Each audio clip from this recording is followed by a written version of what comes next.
مانند سالهای گذشته نشست پیشگامان جوان از سراسر جهان نیز تدبیر می شود که یکی از جوانانی که به نمایندگی از افغانستان در این نشست حضور می یابد آقای عبدالحمید عبدی بنیانگذار و مسئول مؤسسه‌ای به نام کارپو می باشد.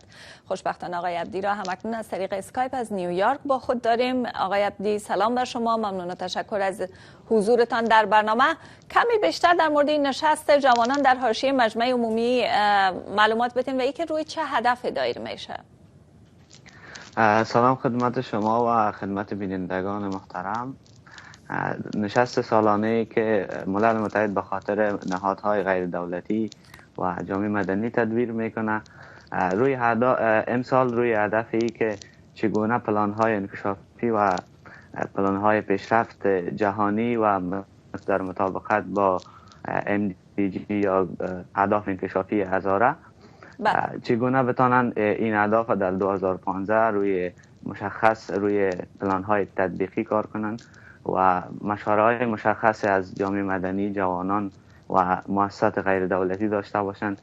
روی منظور تدبیر می‌گردد و در جنب این اهداف به خاطر رشد انجوها، رشد ظرفیت آنها، زمینه به خاطر تامین ارتباطات و شبکه سازی بین نهادها به این منظور تدبیر میشه. خب شما امسال به نمایندگی از افغانستان در این نشست حضور پیدا میکنید. چه موضوعاتی در صدر اجندای حضور شما در این نشست قرار داره و با چه هدفی به او آمدیم؟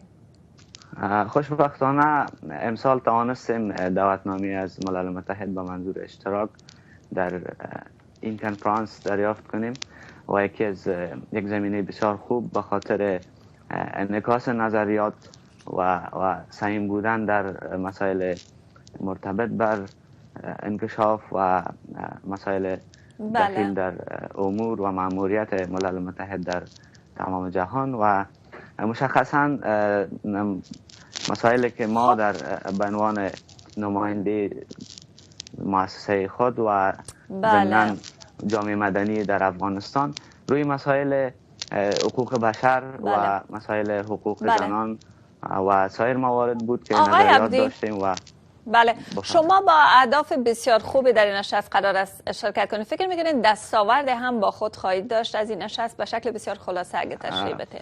تشکر. اجازه بدین عرض کنم که نشست به تاریخ 27 الی 29 تدبیر شد و دیروز ما این نشست تکمیل کردیم و خطنامه داشتیم در نتیجه تمام نشست‌های 3 روزه‌ای که شامل ورکشاپ ها، میزهای گرد و در مجموع شروع با یک جلسه افتتاحیه و ختم جلسه با یک جلسه اختتامیه که در نتیجه خطنامه یا اعلامیه کنفرانس بود. و در این اعلامیه تمام مسائلی که رویش در کنفرانس، در ورکشاپ های مختلف، در میزهای گرد مختلف که حدود 2700 تن از فعالین مدنی از سراسر جهان در این کنفرانس اشتراک داشتن و نظریات مختلف. ممنون و تشکر از شما. بله آقای عبدی، متاسفانه وقت ما با شما همینجا خاتمه پیدا میکنه، ولی در بخش پشتو باز هم تفصیل بیشتر دستاورد این نشست از شما میشنویم. موفق باشین. تشکر. زنده باشین.